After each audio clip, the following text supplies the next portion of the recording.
Oke, sekarang kita mulai apa namanya tuh Zoom-nya. Terima kasih teman-teman sudah di Zoom ini.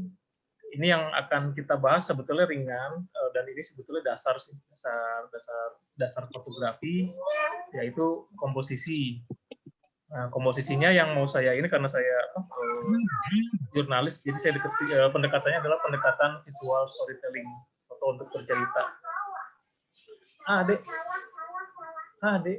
Hey, papi lagi sebentar ya, Dek. Jadi pendekatannya visual storytelling. Nah, foto-foto yang bisa bercerita. Oke, selanjutnya. Nah, intronya ini visual storytelling itu kan terdiri atas dua ya. Visual artinya visualisasi. Visualisasi adalah sesuatu yang tampak di pandangan mata. Visualisasi itu adalah sesuatu yang tampak oleh pandangan mata. Visualisasi adalah segala sesuatu yang bisa ditampakkan wujudnya. Berarti kalau apa namanya, misalnya kayak untuk inilah karena saya orang kelautan ya, jadi di kelautan gitu. Ketika waktu kemarin itu saya dan suaminya Nani ke laut, suaminya Nani bilang begini, Gi, tolong bantu tekan, jadi kan untuk perekamannya itu kan pakai tongkatnya, tolong tekan tongkatnya ke bawah biar visualisasinya jelas gitu. Nah, maksudnya dia adalah visualisasi adalah sesuatu yang bisa ditampakkan wujudnya. Jadi dia mencari, jadi visualisasi di bawah itu apa sih sebetulnya, yang terrecord oleh sonarnya itu apa gitu. Karena kita pakai sonar untuk mencari untuk mencari bangkai pesawatnya itu kita pakai sonar. Nah yang kedua, visual storytelling kan terdiri dari visual dan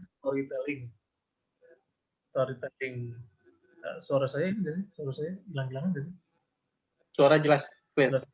Storytelling adalah bercerita, mendongeng. Jadi tadi visual udah melihat, jadi udah sesuatu yang untuk diwujudkan. Yang kedua, storytelling adalah bercerita, mendongeng. Jadi cerita itu kenapa bisa ada cerita? Karena ada hikmahnya. Jadi cerita bukanlah rincian kata-kata tanpa hikmah. Misalnya kita bikin tulisan panjang terus detil, tapi nggak ada hikmahnya. Jadi kayak misalnya tulisan tentang, misalnya kayak kita bikin tulisan tentang pindang, kita tulis lah pindang rasanya enak, warnanya merah, dan di situ terdapat cabai, ada bawang, ada kuah dan lain-lain. Nah, tapi ceritanya apa gitu? Walaupun dia detail, tapi kalau bukan mengambil tidak ada hikmahnya, berarti bukanlah sebuah cerita atau storytelling. Oke, lanjut. Nah, ini contoh infografis. Contoh visualisasi. Jadi infografis adalah contoh sebuah visualisasi. Kalau saya bikin CV-nya itu saya pakai teks, itu bisa berlembar-lembar. Akhirnya saya bikin visualisasinya dalam satu lembar. Jadi di sini ada grafik tahun 2002 saya jadi fotografer, tukang foto keliling, tukang foto studio. Terus 2003 saya jadi fotojurnalis, sampai 2004 saya jadi reporter, selanjutnya saya jadi news editor, terus selanjutnya saya jadi senior content writer di Bank Indonesia dalam bentuk bekerja sama PKWT. Terus tahun 2018 sampai 2020 saya di communication expert untuk United Nations infrastruktur UNIDO. Nah, sebelah ini kan ada responsibility, ada earn. Jadi apa yang saya lakukan semakin tinggi tanggung jawabnya, dan earn-nya tentunya juga semakin naik. Jadi kalau ini visualisasi ini kita bikin dalam kata-kata, itu akan berlembar-lembar. Tapi kita bikin satu. Jadi ini adalah visual, tapi belum storytelling. Jadi visual aja, visualisasi. Terus ini kan ada nama saya, foto, DOB itu date of birth, terus phone dan lain-lain. Terus di bawahnya ada akademik kan tahun 1984 sampai sekian sampai akhir tahun 2016 saya di Tempo, ada soft course. Terus ada lagi achievement juga kan saya nggak menjelaskan dalam kata-kata, tapi bentuk piala kecil, artinya saya juara 3, piala gede artinya saya juara 1. Itu yang saya dapat waktu saya di tahun 2016 saya ada lomba nulis sama lomba, ya dulunya lomba nulis, jadi dulunya saya menang. Terus nah ini storytelling dan 5W1H. Maksudnya apa nih storytelling dan 5W1H? Berarti kita mengambil sudut pandang storytelling tapi juga bercerita. Jadi storytelling itu bukan bercerita, jadi storytelling tapi ada ininya, ada runutan unsurnya. Kayak ini kan, ini ada udang di balik bakwan. Dari dapurlah cemilan itu tercipta. Menjelang sore mendekati waktu berbuka puasa. Ini kan dari paragraf pertama kita udah dapat. Jadi punya dong. Wattnya udang di balik bakwan. Dari dapurlah cemilan tercipta itu where, menjelang sore, when. Kalau bukan lantaran ketiauan kreasi bundanya, maka bukanlah udang. What, when, what, where, when, who-nya kan ibundanya. How. Bagaimana jika how itu bagaimana dia mau melakukannya ya, kalau dia nggak kreatif ya nggak akan jadi bakwan, jadinya bukan udang yang dalam bakwannya tapi hanya wortel. Terus baru how-nya gimana ya, dia masak dengan cara yang umum. Jadi satu storytelling semuanya terdapat melalui satu hanya, jadi itu cerita itunya makna itunya. Ya, ambil air putihnya luar. Masuk ke fotografi. Dari tadi udah apa namanya itu, visual dan storytelling udah kita pecahkan, apa itu visual, apa itu storytelling, dan apa itu storytelling plus 5+1H. Jadi storytelling dengan pendekatan jurnalistik tadi udah kita bahas. Sekarang kita ke fotografi. Apa itu fotografi, teman-teman? Fotografi adalah memotret. Sama saja dengan melukis. Namun kalau foto kita nggak mengguratkan di kanvas dengan tangan kita. Jadi si tangan ini cuman motret shutter aja. Nah, gambar yang ada di depan mata kita adalah guratan tangan milik Tuhan Yang Maha Kuasa. Jadi memang itu kan ciptaan Tuhan. Kita tinggal frame-nya, membingkainya. Maka yang harus kita pahami dalam penempatan komposisi adalah gambar dalam bingkai foto. Jadi bagaimana mengkomposisikan gambar di dalam bingkai foto. Lalu, nah untuk pendekatan jurnalistiknya, apa itu foto-foto jurnalistik? Nah, foto jurnalistik adalah foto yang bermakna informasi dan foto yang berkisah. Terus juga foto yang memiliki nilai keunikan. Kalau ini jadi ada 1, 2, 3, 4, 5. Ada 5 unsur, journalism konsep. Itu salah satu aja yang tidak ada dari sini itu masih bisa jadi foto jurnalistik gitu. Tapi kalau cuma 1, yang lain nggak ada ya kurang tepat gitu. Misalnya kayak foto yang ada isi informasinya dan berkisah, terus foto ini juga unik, terus foto ini ada tokoh penting. Nah, terus tokoh pentingnya juga dekat-dekat sama kita nih, orang Indonesia. Nah, itu udah jadi headline, itu udah jadi headline. Ditambah lagi kalau misalnya ada unsur keindahan, itu bukan headline lagi, itu jadi foto A itu kalau di koran, foto A. Salah satu tidak ada misalnya yang apa tidak ada apa namanya, tidak ada nomor ini, tidak ada nomor apa namanya itu keunikan gitu kan, tapi dia masih bisa ini. Yang jelas kalau fotonya nggak ada informasi udah hilang semua itu. Jadi kepalanya nih informasi udah hilang, berarti dia nggak bisa jadi foto jurnalistik. Oke, nah kita langsung aja ke contoh foto. Nah, ini komposisi yang dimaksud adalah ini nih. Ini visual storytelling dan apa yang ada di gambar kita ini. Saya pakainya komposisinya komposisi rule of third sederhana. Rule of third itu kan penempatan objek. Ini kan ini yang saya tebelin ini adalah penempatan ruangnya di 2/3 dari seluruh frame. Yang sepertiganya saya bikin nggak tebel, jadi saya bikin apa namanya nggak. Ini kan ruang penjelas ya, ruang penjelas. Jadi ruang yang menjelaskan bahwa dia ada di area-area yang mungkin areanya luas atau apa. Jadi menjelaskan dia ada di mana sih di sini. Tapi objeknya adalah siapa? Objeknya adalah Desi Ratnasari sedang apa? Sedang menangis. Terus di mana di situasi seperti itu? Situasinya suram. Ini penggunaannya dipakai di koran media Indonesia. Jadi ini waktu itu dipakai koran media Indonesia untuk ini lagi syuting deh. Jadi waktu itu media Indonesia masih membahas tentang apa ya? Bukan gosip tapi tentang apa sih? Tentang artis gitu. Jadi ketika Desi sedang syuting itu dia kan diwawancara itu bagaimana sih membagi waktu antara sinetron dan ini gitu. Nah dia diwawancara dan ini lagi syuting, di sela syuting kan suka ada itu. Jadi syuting dia emang syuting tapi di belakangnya kamera videografer tuh ada fotografer karena dia akan mengambil gambar itunya apa namanya itu candid di ketika syuting. Tuh. Behind the scene, Gi. Behind the scene, betul. Behind the scene. Nah, komposisi rule of third tadi yang di awal tadi itu apa itu rule of third? Ini saya minjem ngambil dari fotonya Ardi ini fotonya Ardi.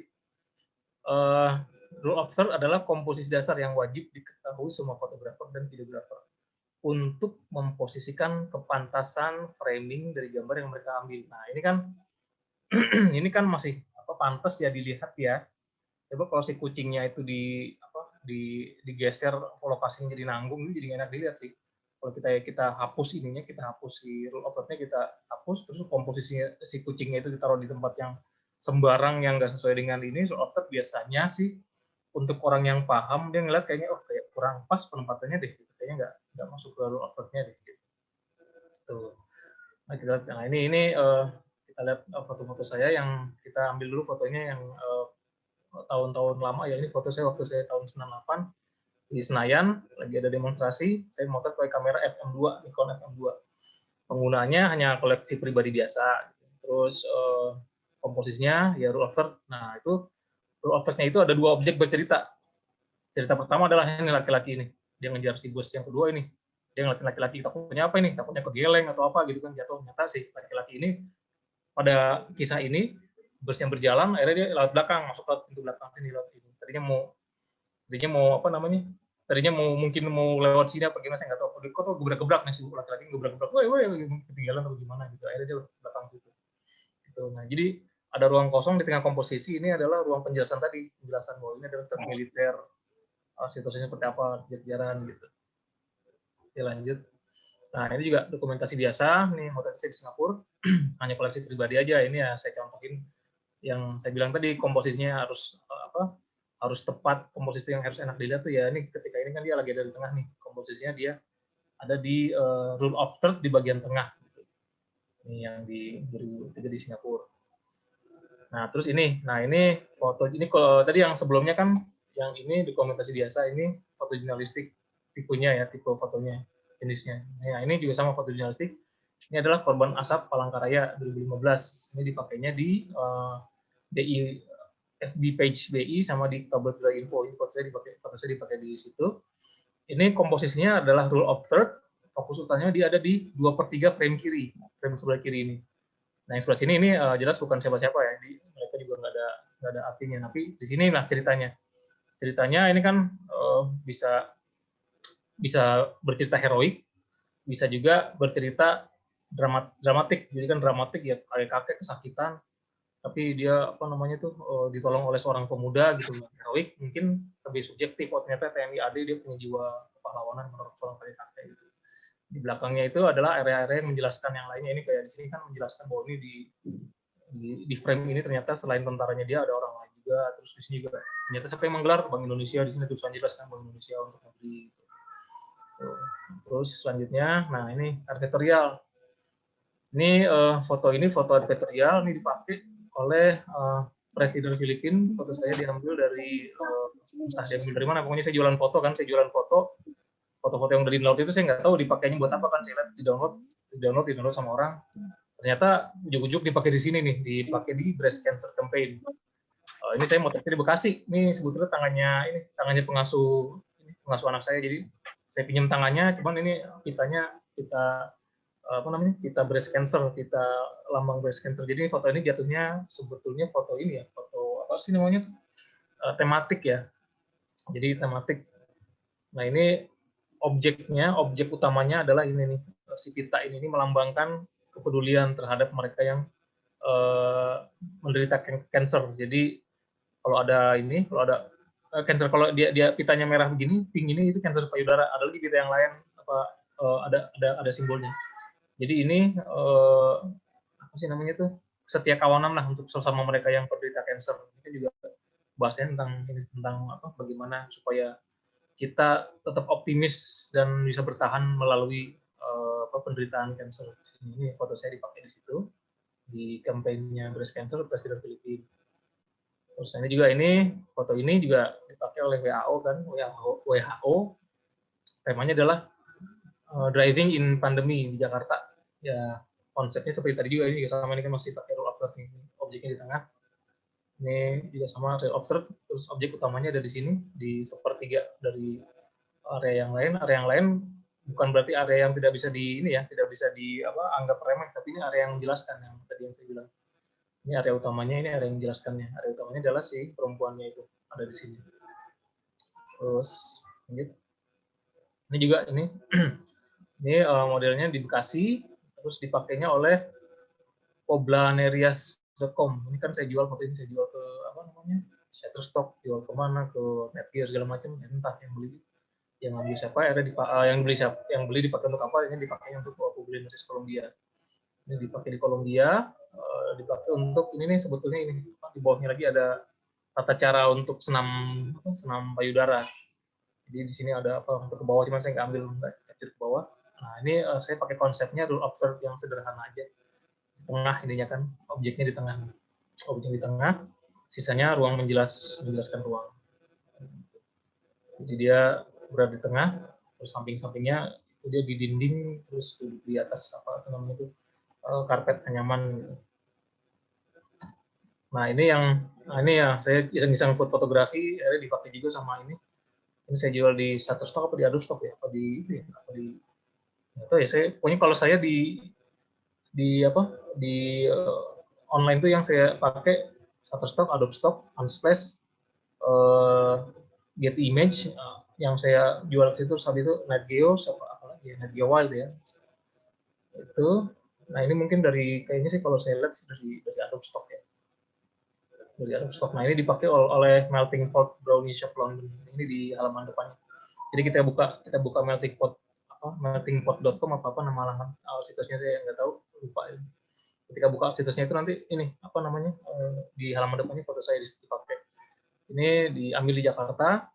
Intinya ini enggak saya ini ya.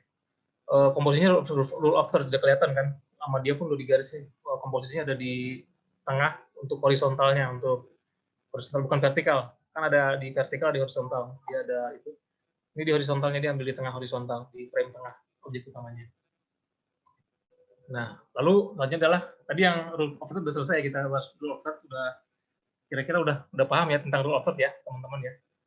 Jadi penempatan objek di antara apa namanya itu, di antara frame, di antara 2/3, di antara 3/3, di antara satu frame dibagi 3 itu. Jadi rule of third itu dia menaruh di antara 3/3 tadi, apa 1/3 apa duduk di 2/3-nya, apa mungkin di tengahnya.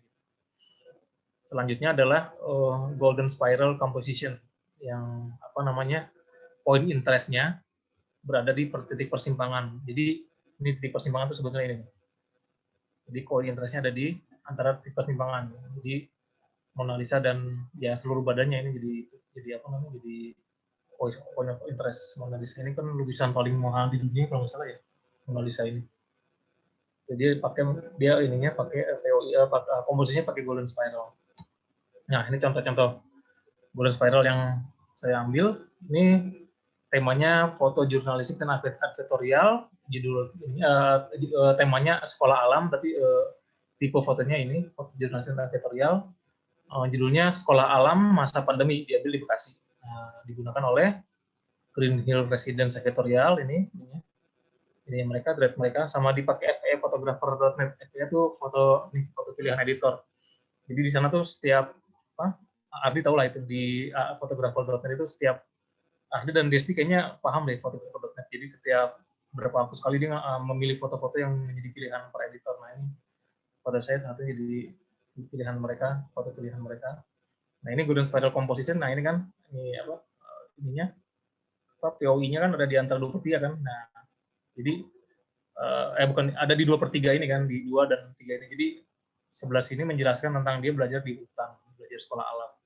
Ini anak kecil yang belajar, anak kecilnya itu pakai masker. Nah dipakai oleh Green Hill, dan dia pakai ya ini gunakanlah masker untuk melawan COVID. Jadi Green Hill itu kan sebetulnya hanya Spring Hill ya, perumahan ini ya, Spring Hill, perumahan anak perusahaannya. Jadi dia menghimbau untuk para penghuni Green Hill supaya kalau kemana-mana gunakanlah masker, termasuk anak-anak juga. Jadi penggunanya untuk advertorial dan fotojurnalistik. Nah ini juga nih fotojurnalistik, ini agak harsh ya, momennya agak keras. Ini momen kekerasan lah, karena dia merusak pagar. Ini kan pagar dirusak nih di depan gedung DPR nih. Terus penggunaannya oleh media Indonesia, atau ini di media Indonesia pernah diterbitkan, turunkan BBM. Nah saya menggunakan komposisi golden spiral. Ini kan jelas nih komposisi golden spiral kan. Di sini di semua area ini kan menjelaskan di 2/3 ini kan point of interest-nya di sini, point of interest-nya. Pendemo merangsek ke jalan tol kan. Nah, fokus utamanya di area spiral, objek utamanya adalah si perangsek pagar ini, entah siapa nih orang ini. Perusak suasana, perusak demonstrasi. Ini juga nih foto jurnalis juga nih, tipe foto jurnalistik. Ini adalah Irwan Yusuf ketika masih GAM. Ini kalau ada yang tahu teman-teman siapa Irwan Yusuf ini adalah gubernur Aceh yang diambil dari GAM. Jadi dulunya dia GAM ini darah dingin nih, membunuh orang udah banyak, tapi jadi jadiin gubernur ada sama orang Aceh karena ya nggak ada jalan lain daripada perang lagi kan, daripada ada perundung lagi kan, akhirnya mendingan udahlah pilih orang GAM jadi pemimpin di sana. Digunakan oleh media Indonesia tahun 2005, Golden Spiral Composition, kebaca nih kan, Golden Spiral. Jadi semua di area spiral ini adalah informasi di 2 dan 3 ini adalah informasi point of interest-nya, gitu. Wajahnya saat memegang senjata. Jadi ketika itu saya panggil Pak Irwandi, nggak mau tengok kan Pak Irwandi, itu saya panggil aja. Dia apa namanya itu? Saya panggil pakai ini dia. Dumpong gitu kan. Dia baru dia nengok Dumpong. Saya foto cekrek. Dumpong itu artinya Tuan besar gitu. Dia nengok, saya foto. Nah ini yang saya ambil di Sydney, terus saya ditugaskan di Sydney, juga kan ditugaskan oleh Ogilvy, jadi dipakai ini, Ogilvy dipakai oleh dia.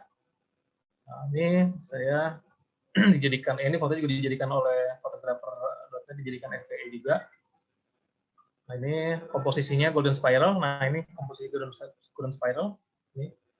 Jadi dia menjelaskan bahwa, jadi ini sebetulnya ini ya nih, ini saya belum, ini sebetulnya yang apa namanya, yang membayar si Ogilvy-nya itu adalah ini. Nah ini, jadi ini dibikin senatural mungkin, jadi orang yang berjalan di depan gedung ini, nah jadi suasana bercerita, jadi ada ambience-nya, jadi ambience-nya gedung ini siang hari, dengan tone warnanya seperti itu, klasik, ada orang dengan baju yang modern, nah jadi dia ingin memadukan dua jenis apa namanya, dua jenis perpaduan, satu klasik dan satu modern di depan ini. Konsepnya itu seperti itu konsepnya dia. Saya sih ikutin yang ini aja, yang nyuruh motor. Itu modelnya dadakan nggak, Gi? Kenapa? Modelnya dadakan atau? Model ini enggak, talent. Oh, dia talent ya, yang sengaja memang pakai baju gitu ya, bukannya orang lewat aja? Bukan. Jadi dia apa namanya, udah disuruh lewat gitu. Apa modelnya itu? Kan di situ banyak yang lewat juga nih, banyak orang yang lewat. Nah, cuman yang mau diambil ya dia emang banyak sih yang lebih cakep dari dia juga yang lewat-lewat, orang bule kan cakep ya. Yang dia nggak bombong. Orang bule kan cakep-cakep tuh. Nah, lewat-lewat, tapi yang harus diambil ini karena ini kan emang ini dia, emang orang Ogilvy-nya itu yang model Ogilvy-nya. Jadi emang kan jam segitu masih banyak orang lewat. Ya emang di Australia itu ya seperti itu ya, apa namanya, orang banyak jalan daripada banyak naik mobil, motor. Tuh. Cuman ya itu ketika pas mereka berdua lewat, foto cekrek gitu. Jadilah dia. Terus, nah tadi udah selesai tadi yang Golden Spiral, langsung masuk ke komposisi triangle. Nah ini bagus untuk digunakan ketika subjek yang difoto mengandung elemen garis diagonal yang kuat. Nah ini kan, ini kalau kita hilangin si garis triangle-nya itu akan kentara ininya dia, apa namanya tuh? Oh ini diagonalnya, karakter diagonalnya kan. Ini jadi dia miring kan dia, ininya konturnya miring. Tuh seperti gambar sebelah. Nah ini jadi konturnya miring. Jadi kita ambil yang paling enak tuh kalau untuk Golden Spiral tuh ada di sini, di yang tengah, yang dilihat yang tengah ini. Jadi kalau yang lain walaupun bisa dipakai Golden Spiral tapi kayaknya kurang enak dilihat. Yang enak dilihat yang ini. Tapi tiga-tiganya nggak ada yang salah. Ini semuanya Golden Spiral. Jadi dia yang foto yang paling bawah nih yang di sini. Yang di sini dia objeknya ada di ada di segitiga yang di atas. Ini objeknya ada di sini, diambil di sini. Jadi masih bercerita. Nah di sini juga dia ambil di tengah-tengah, jadi masih bercerita juga apa komposisinya. Bagaimana dengan foto saya? Nah foto saya adalah di sini. Ini penggunanya bukan Artolite yang tadi saya tanya, Arti itu sebetulnya ini di ini Paseo. Ini kita motretnya bareng sama ini di siapa? Latipu. Oh, terus, yang ini mah bukan. Ini di perusahaan British Tobacco Amerika. iya, nah ini saya waktu itu bareng sama Latipu, sama Ardi, sama si Dul ya. BAT ini, ya, British America Tobacco, ya, Ya, BAT. berarti salah nih, jadi bukan atolit tapi dipakai dokumentasi yang British tadi itu. Tadi Bung Jumpa di Jakarta tahun 2012. Iya. Ini pakai penggunanya saya penggunanya saya pakai komposisi double komposisi, jadi apa namanya itu komposisi ini apa barang mix composition. Dia diagonalnya kuat banget dari bahu sampai ke tangannya orang ini kan, ini diagonal banget nih kan, jelas ini kuat karakter diagonalnya. Terus ke bawah juga ini dari hidung ke bawah ke badannya juga kuat nih kan. Tuh. Jadi emang ini lebih cocoknya ke golden triangle. Tapi di rule of thumb juga dia dapat. Rule of thumb ini kan objek utamanya di sini dapat, objek utamanya dia dapat sampai ke 2/3 ini. Jadi dia dapat, tapi lebih cocoknya dia di golden triangle, golden triangle karena masuk ini ya, karakternya kuat banget masuk di situ. Tuh. Jadi ketika kita melihat suatu objek yang diagonalnya kuat, terus kita kebayang langsung ke bawahnya apa ya, cocok nggak, simetris nggak dengan ini, ke atasnya juga cocok nggak dengan simetris nggak, nah itu baru kita ambil cekrek.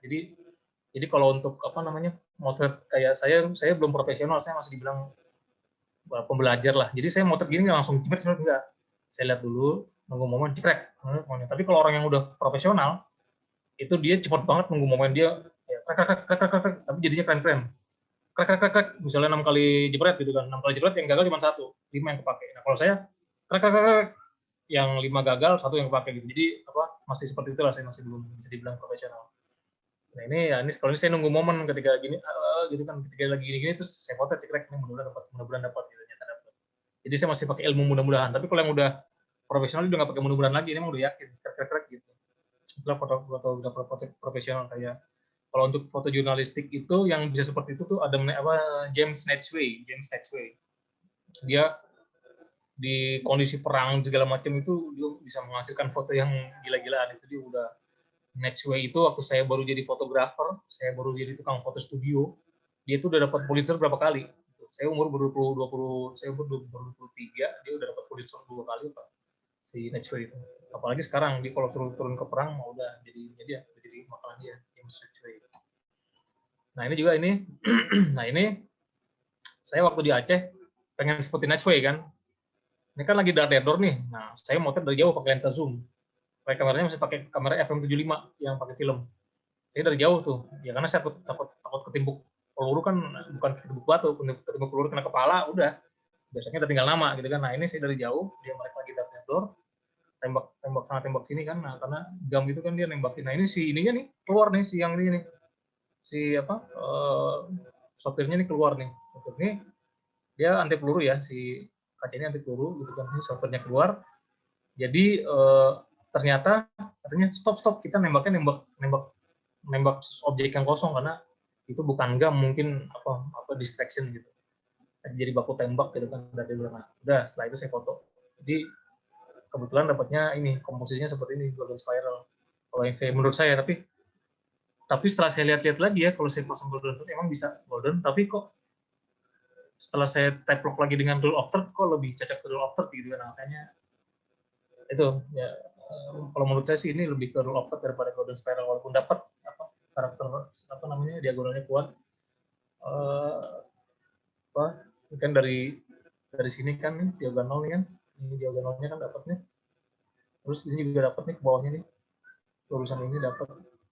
Cuman menurut saya sih masih rule of third, belum golden spiral. Penggunaannya oleh media Indonesia, ini judulnya ini tipe foto jurnalistik ketika konflik pecah di Dirun tahun 2004, komposisinya ini. Nah ini ada nih, kalau ini kondisi dokumentasi biasa aja sebelum wabah, kita kumpul-kumpul keluarga lah, ini keluarga saya semuanya, ini ada tante saya, ada segala macam. Tapi yang saya ambil ini kan dokumentasi pribadi, cuman saya lihat saya foto nggak sengaja, dia foto nggak sengaja, terus sampai saya bilang, tante boleh nggak saya minta fotonya, buat apa? Buat jadi ini bahan pelajaran bahwa yang tante foto ternyata keren, jadinya triangle composition gitu kan. Dia nggak ngerti, udah dikasih ke saya. Terus saya coba cocokin, ya ternyata emang bener dia kuat karakter dia diagonalnya kan, kepala semuanya disusun kepalanya ini, jadi ini Jadi ada komposisi diagonalnya ini. Ini juga sama ini. Ke atas juga dapat, ke bawah juga dapat. Apa namanya, kita memang harus aware sama itu ya, aware sama objek di posisi apa dia objeknya itu.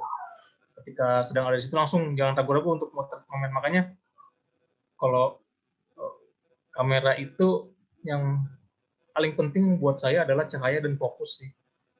Cahaya cukup dan fokus. Kalau misalnya dua-dua itu nggak kena, cahaya cukup kok nggak fokus, fokus cukup cahayanya nggak cukup, udah nggak karuan deh. Ini cahaya dapat, fokus dapat. Nah ini terakhir nih. Ini terakhir yang tadi di share di grup.